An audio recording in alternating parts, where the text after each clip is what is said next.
Continuation of the management. So tumor and nearby lymph nodes is removed by lymphadenectomy.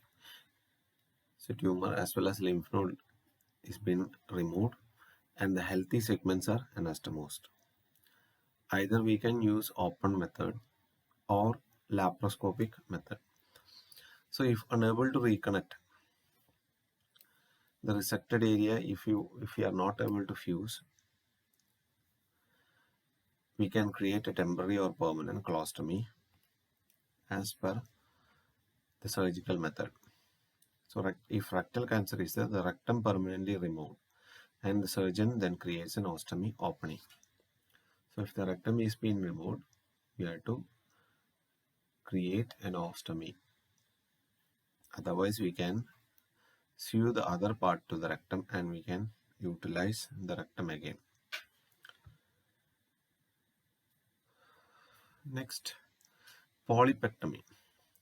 If polyps are there, we can do the polypectomy with the help of colonoscopy itself. So before the surgery, reduction of colonic bacteria is recommended. So it will prevent the anastomotic leakage of bacteria and to decrease the postoperative infection as well as other complications like abscess formation. So for this, the bowel is typically cleansed with polyethylene glycol lavage solution, Miralax.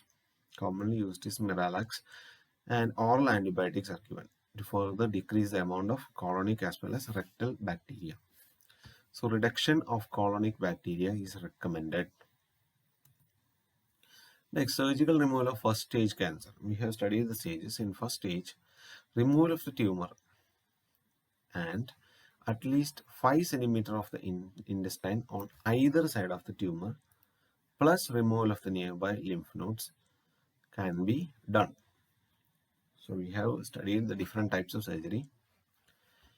Similar to that only, for stage 1 cancer, the tumor will be removed plus at least 5 centimeters of intestine on either side of the tumor plus the nearby lymph nodes will be removed.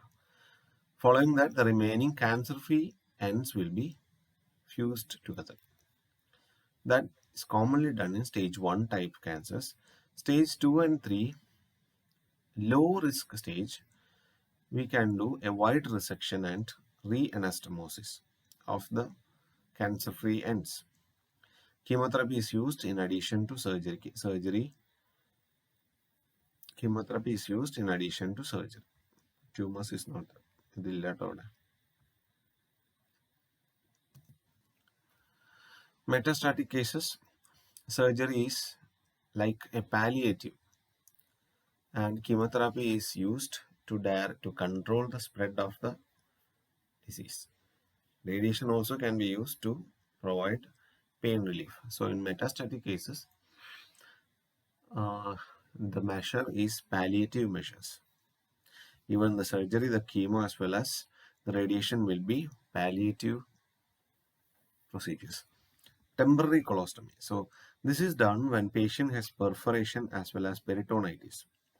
And if the patient is hemodynamically unstable, we will create a temporary colostomy. So in most of the surgeries, we have studied that the parts cancer-free ends are fused together. So when there is chance of perforation and peritonitis, we will use temporary colostomy. So that the fused ends will heal fast. After the healing only, we can close this temporary colostomy. So in rectal cancer, we can do a local excision.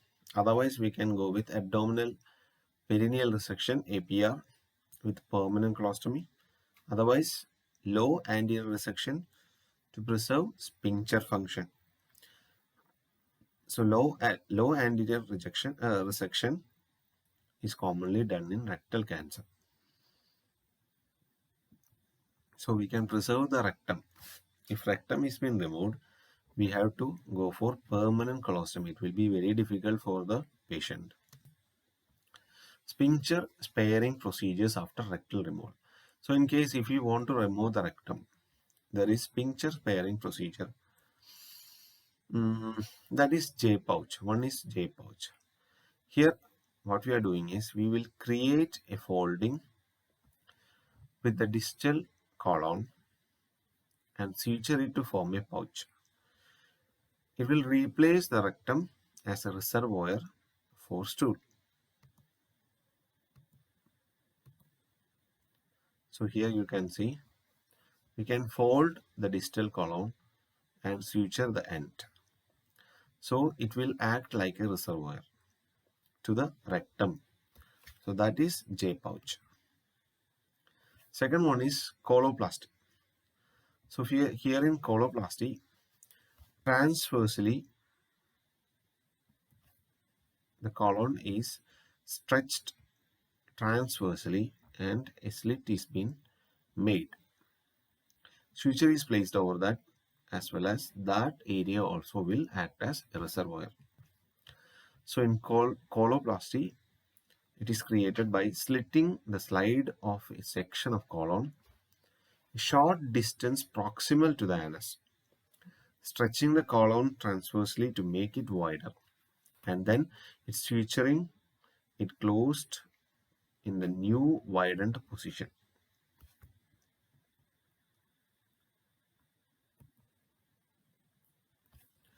Next is about chemotherapy. Sometimes chemotherapy is used as a first-line treatment for metastasis cases. But in that cases, the survival will be less. But still, in some cases, if we are opting the surgery as a neoadjuvant therapy, we used to give chemotherapy. In that cases, we will follow two regimens. The same regimens we are following in our hospital also. Folfox regimen as well as FOLFIRI regimen. In Folfox regimen, 5-fluorouracil, leucovorin as well as oxyplatin is being used. In FOLFIRI regimen, instead of oxyplatin, we are using irinotecan. So commonly used regimens are Folfox regimen and FOLFIRI regimen. So chemotherapy can be used as well as adjuvant and neoadjuvant therapy. And next is targeted therapy.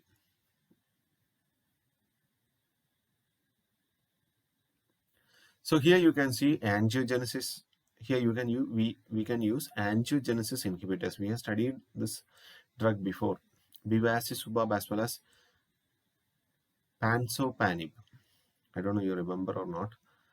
Otherwise, one more new drug is sivaflibercept. That also can be used. Otherwise, cetuximab as well as panitumumab can also used to block the epidermal growth factor receptor, so that the further spreading of further development of the abnormal cells can be controlled or blocked. Bevacizumab can also be used in combination with chemotherapy to treat metastatic colorectal cancer. So targeted therapy also can be used, but it's not used as a primary treatment.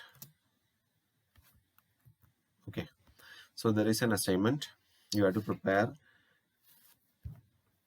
a care plan for a patient with colostomy. Thank you.